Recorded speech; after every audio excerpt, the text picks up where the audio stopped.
Hello again.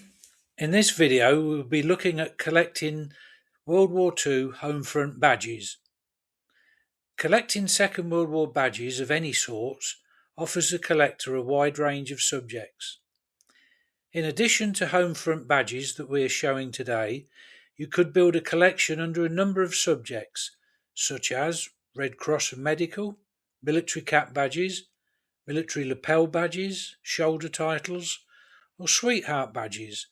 The choices are indeed wide and varied. We hope you enjoy the video. First we have an Air Raid Precautions lapel badge relating to Baker Perkins, Peterborough.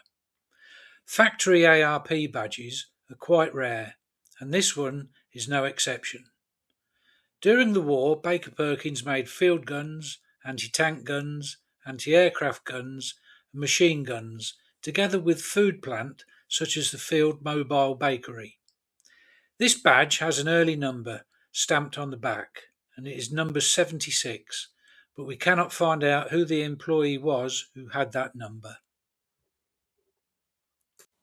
Next we have 3 badges relating to comfort funds. They were mainly worn by volunteers who raised money and made items of clothing that were sent to the troops or prisoners of war. The badges shown here are, on the left, knitted garments for the Royal Navy, in the middle, RAF Comforts Committee, and on the right, voluntary worker for the forces. Now we look at a Women's Land Army hat badge. The Women's Land Army was formed just prior to the outbreak of war, before being disbanded in 1950. With men being conscripted, there was a shortage of workers on farms which were filled by women.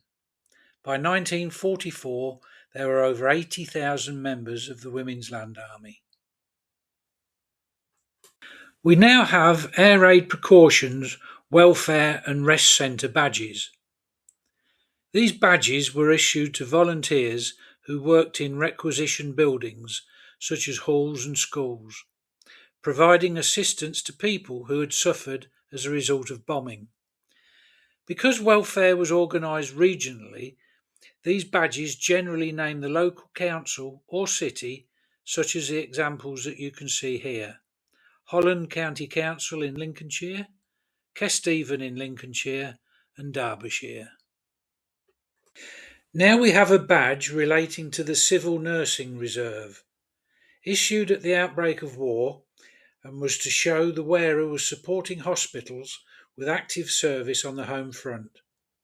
On the reverse of the badge is L.S. and Company, Stirling. The badge was generally worn on the lapel. Here are 4 Fire Watchers lapel badges. At night, most factories and business premises were locked, preventing access to any fires that had started. To get around this, an unpaid force of fire watchers were recruited. This resulted in a number of lapel badges being worn to show involvement in the war effort. Most of these badges were unofficial, and therefore lots of different designs, as you can see in the 4 shown here. Now a look at a local Air Raid Precautions instructor badge. From January 1942, a series of 4 civil defence instructor badges were produced.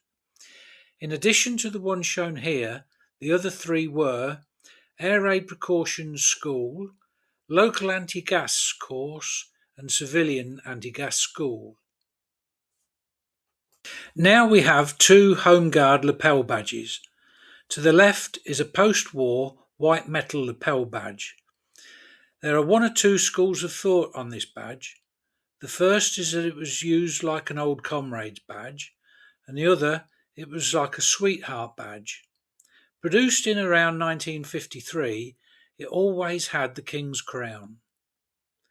The other badge is worn with civilian clothing to show that they were on national service and not avoiding military service.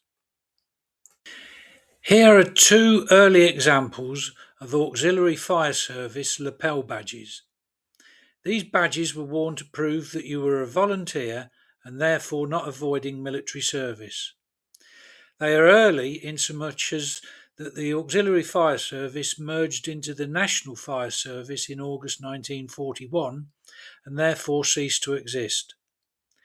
The badge on the right has the volunteer's number stamped on it, but unfortunately we know of no archive that could identify him. Here is the National Fire Service cap badge. As we have already seen, the National Fire Services was created in August 1941 and remained in service until 1948, when the Fire Service split again into local authority brigades. Here we have an ARP silver badge. This was a badge issued to volunteers who had completed civil defence training, such as air raid wardens, rescue teams, and first aid workers. Genuine badges are hallmarked solid silver. Here are two examples of ARP lapel badges. As with other badges, there were both official and unofficial ones, the main purpose being to show that they were working in civil defence and not avoiding military service. Here we have 4 British Railway Company's lapel badges. These brass and enamel lapel badges were issued to staff to prove that they were in a reserved occupation and therefore exempt from military service. The big 4 railway companies of World War II were the London Midland Scottish, the LMS, London North Eastern, the LNER, the Great Western, the GWR, and Southern Railway, the SR. There is another badge, the Railway Clearing House, but this one is very rare and one that we do not have. If there are any others, we would be pleased to hear about them. Here we have a Salute the Soldier fundraising badge. Issued during the Salute the Soldier fundraising week in 1944. Organised by the National Savings Movement, these badges were sold locally to encourage the purchase of war bonds. This particular example being sold in Birmingham. Now a Lend to Defend badge. Lend to Defend was a campaign by the National Savings Movement to encourage people to buy national savings certificates and bonds to help finance the war effort. The badge shows St George slaying the dragon. Now we are looking at the British Red Cross Proficiency Medal. Proficiency bars to these medals were awarded for skills such as first aid, nursing, and air raid precautions. The air raid precaution bars we have here, we believe, are quite rare. Here we have a locally issued Home Guard Proficiency badge. This example being for Bradford. The badge was made by Fattorini of Bradford. Finally, we have a Women's Voluntary Service Civil Defence badge. It's chromium plated with red enamel lettering. The badge has L. Simpson and Company London on the back.